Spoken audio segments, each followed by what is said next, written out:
Hey guys, thanks for checking out the Building Nebraska podcast. So glad that you're here with us today. Here on our inaugural episode, we're sharing with you the story of a man who found himself without a job. He had to pivot quite dramatically. And what he built right here in Nebraska can now be found all across the United States, and they even ship across the globe. It's the story of Baker's Candies. We'll play it here in a second, but want to invite you to like, follow, and subscribe to Building Nebraska if you like this kind of content. That sure helps us get the show out to those who would also perhaps enjoy it. Without further ado, here's the story of Baker's Candies.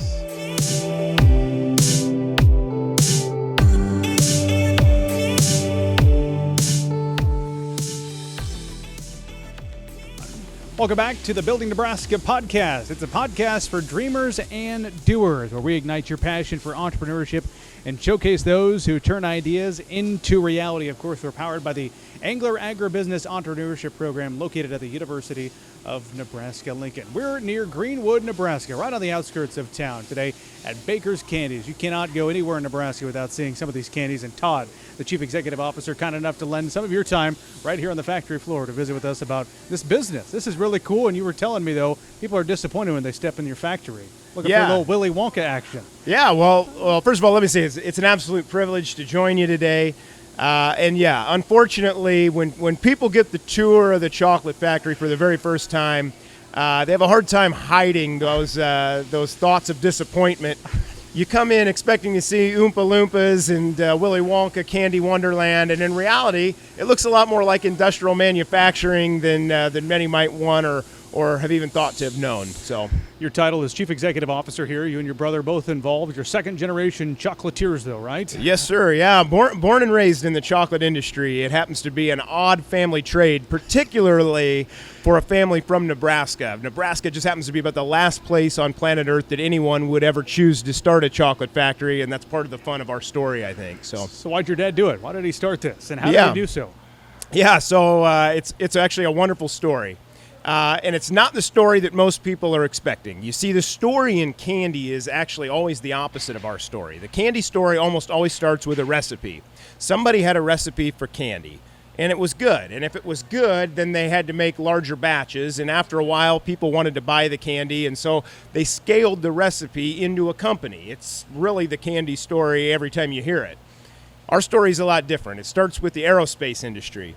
My dad actually worked for the U.S. Defense Department. He was a defense contractor during the end of the Vietnam and then throughout the Cold War era here in the United States. Dad worked on the mass production systems that mass-produced both the TOW and then the Viper missile systems, which were used by the U.S. government.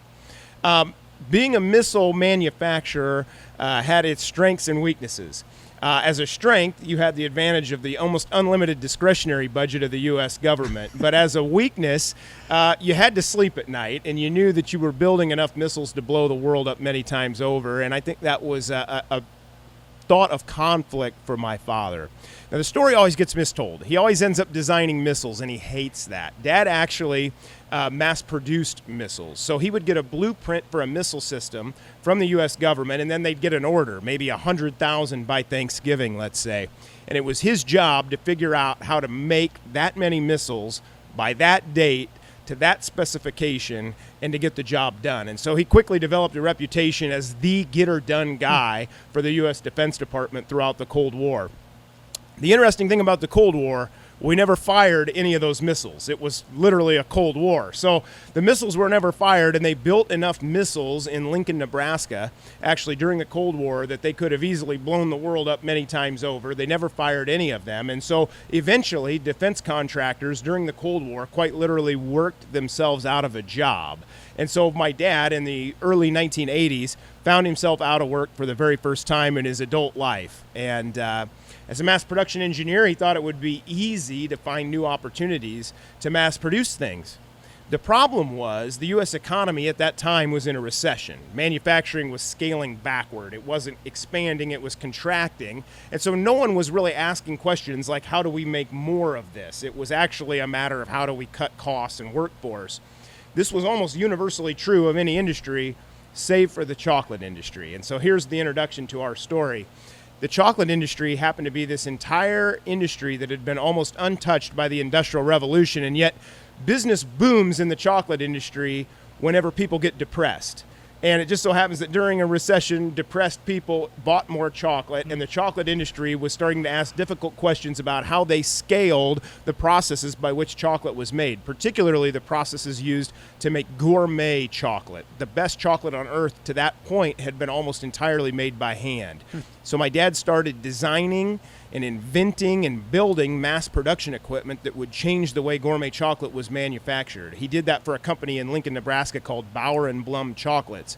Maybe some of your listeners will be familiar with the Bauer and Blum story, but if they're not, Bauer and Blum made chocolates in Lincoln, Nebraska. They made a piece specifically called the Bavarian Mint. And they actually, unfortunately, filed bankruptcy before they were ever able to build any of the inventions that my dad had created for them. And so that became that real American gut check moment. He had a file cabinet full of inventions that would change the way gourmet chocolate was manufactured, and now no one to sell them to. So he decided, rather than sell his inventions, we were going to start a chocolate factory. And I'll never forget the day as a 6-year-old boy when Dad walked into the house and said, "Son, we're going to start a chocolate factory." It was about the greatest day of a 6-year-old's kid's dream, right? Yeah. It was about as close to a dream come true as you could possibly imagine. And so we started as the very first candy company, we believe, in the history of the world to start with a 100% fully automated custom manufacturing process and no recipe. We literally had no recipe for chocolate. We had a manufacturing process that was more efficient than anybody had ever created before. And then we had the unique advantage of being able to tailor make all of our recipes to work on that equipment. The problem with the candy story, as I alluded to earlier, is that it always started with a recipe. And when the recipe comes first, the manufacturing process has to be tailor-made to augment to the recipe. And so what happens is as the business scales, the manufacturing process becomes full of inefficiencies. It has to curtail to the recipe. The recipe came first. And any food manufacturer knows you never change a good recipe. Your customers know it immediately. So we had the advantage of having the most efficient process we thought you could ever make gourmet chocolate on. We tailor-made the recipes to the process, and after about a year of trial and error, we were making gourmet chocolate that was better than and cheaper than anything anybody had ever made before, which happens to be a great recipe for a bunch of guys that don't know anything about business. I'm on an entrepreneurial podcast right now, and I'm confessing to you, you won't find a group of entrepreneurials with less knowledge of the subject than we have. We are a bunch of engineers who happen to be running a successful chocolate factory in Greenwood, Nebraska, simply because we're passionate about the process by which candy is made. So how the heck do you find success? No recipe, not having any, I assume, knowledge about recipes and what makes good chocolate. How did he, in those early days, find that perfect recipe that you're selling today? Yeah, no, that's an absolutely phenomenal question. So the good news for us in chocolate is that there are no secret recipes when it comes to chocolate. The ingredients that we use are printed right on the bag, as are the ingredients that any other chocolate manufacturer happens to be using. There's no secret ingredients. Instead, the quality of the end product is largely the byproduct of the quality of the ingredients that you use in the process and the system that you use to melt them together. And so that's essentially what we're doing here in our chocolate factory. We changed the way that gourmet chocolate was manufactured. We bought the best ingredients with all the money that we save using that manufacturing process, and we create better chocolate for cheaper, which happens to be a great formula for success when you don't really know what you're doing. When your dad was just starting this out, I'm sure it had to be quite the investment to get this thing off the ground. Has he told you some of those stories about how he was able to make all this come to life? I'm sure with probably some limited resources, but big dreams. Yeah, no, absolutely. So what's really unique is that we actually built the very first production lines in the family basement. So they were built in the basement of the home. Mom and Dad actually stick-built the original chocolate factory, which sits on the other end of town. It was a 5,000 square foot manufacturing space on a vacant lot in Greenwood, Nebraska, where land was cheap and the interstate and Highway 6 happened to be in close proximity. Our family goes back about 5 generations in Cass County, Nebraska, which is why we chose this specific end of Cass County. And the proximity to the interstate made a lot of sense for a manufacturer wholesaler. But the other advantage of being in Greenwood was at that time, land here was very cheap. We built our own building, we built our own manufacturing line.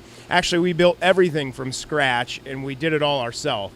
One of my dad's core tenets in the business was that he wanted to build a business with no debt. He didn't want to ever have to owe anything to anybody. And so we built humbly with what we could afford, and we expanded with the cash that the manufacturing made. And so we've never had to take a loan to do what we do. And that's been a unique advantage for us in difficult times.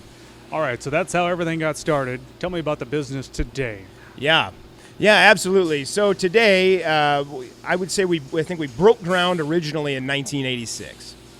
Today, in the year 2024, the business has been around, getting close to 40 years now, and we've continued to grow every year since the very first year that we entered into production. We've been in business as long as we have, and every single year has been a record year.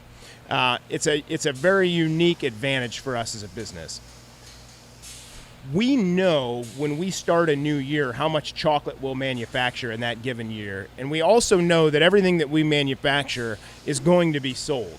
There's more demand for the product than energy we have to manufacture it. And so we have a unique advantage of being able to sell everything that we manufacture. And that means that we've grown at a scale that we want to grow. And the growth is dictated by what we as a family can control and what we as a family simply want. We're not motivated by a lot of the things that motivate most businesses. We're under no auspices that we're about to take over the world with our manufacturing process. In fact, we don't have any interest in that. We want to build a family business that serves the family. My mom is an important part of the Baker's Candy story.